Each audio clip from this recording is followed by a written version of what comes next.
Hello, hello. And this is a bit of an impromptu live, just because, to be honest, I couldn't be bothered to type it all out, and it's easier to talk about it. I've just had a lovely morning coaching one of my clients who is feeling a little bit stuck with her business and her strategy and where she's going and who she wants to work with and all of those things. So she wants to invite change into certainly her work life and a little bit of her personal life as well.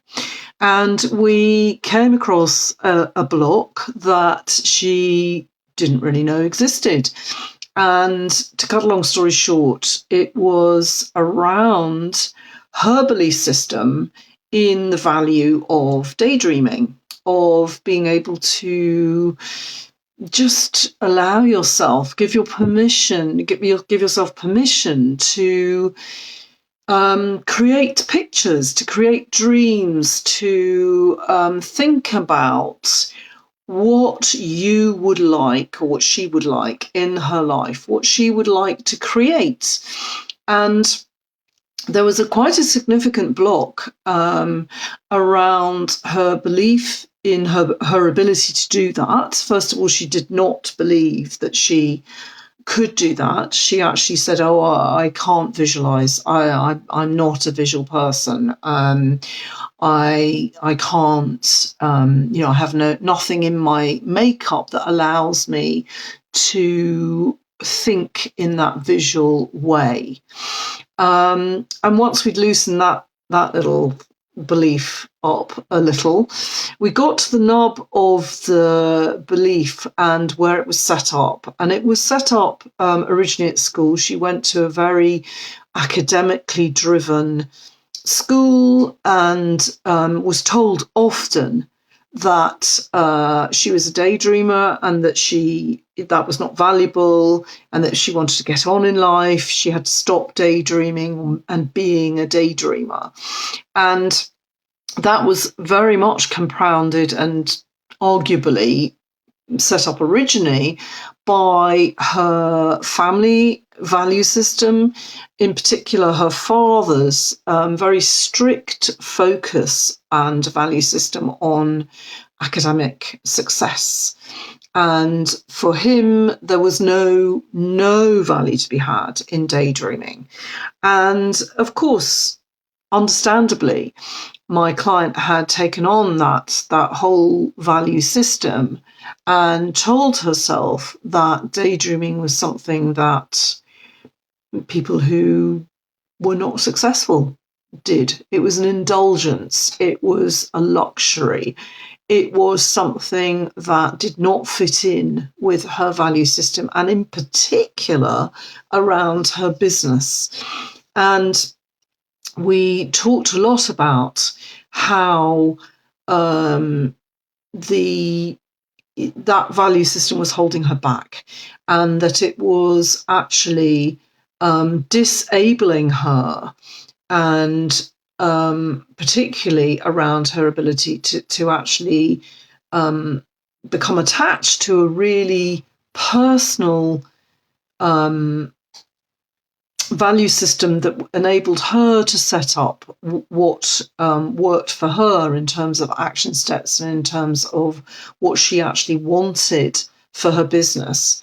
So she's definitely let go of that. She's definitely transformed the energy around that. And she's now committed to a daily practice of giving herself permission to dream, to actually create visions and create a big vision for herself and her business.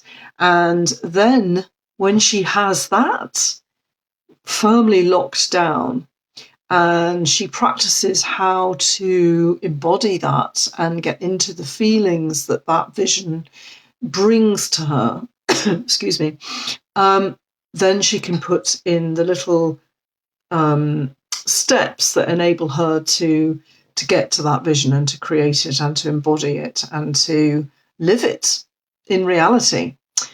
And it just reminded me of how many people must have been told that same thing. Stop daydreaming. It's not valuable. Come on, focus. Stop daydreaming. And it reminded me of how many really successful CEOs and business leaders actively put into their diaries time to sit and reflect and daydream and create visions. And that everything that is transformative, that is bringing change and difference and newness into our lives, has to start with a vision of what we want instead of what we've got now. And if we don't have that vision, if we're not able to connect with it, then how are we going to sustain any meaningful changes in our lives? What will be a powerful enough driver for us to create those changes and to sustain them if we don't have a clear enough vision in the first place? So I just wanted to do two things: to encourage you to daydream as much as possible. I would love for you to share if this resonates with you, if that's something perhaps that you were told and that you find it difficult to do that, to daydream, to start creating, to visualize. Because I believe that all of us are visual, all of us, not visual, but all of us can visualize. And that when we actually allow ourselves to get into that space, then that's when real change happens. And it's certainly part of what myself and my colleague will be inviting into our workshop, Vibe Up Your Vision and Design Your Destiny. And that workshop is January the 5th. The early bird price runs out this Saturday, the 21st. And if you are local or you're prepared to travel a little bit, please come and join us. We would love to have you in our little daydreaming circle. And it's daydreaming with a purpose. So we do a little bit of daydreaming to create that vision. And then we create a beautiful visual reminder of that vision so that we can really attach to it and embody it and identify how we want to feel in 2025. And then we can start putting together all the little steps and little things that we can choose to help us create that vision and make it into our everyday reality. So if that's something that's interesting to you, then do click on the link with this video. Or you can message me for a personal link, or you can have a chat with me if you want to know more about it. I really look forward to it.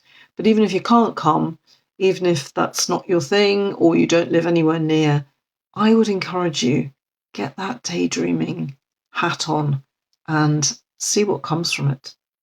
Thanks for watching. I hope it was useful.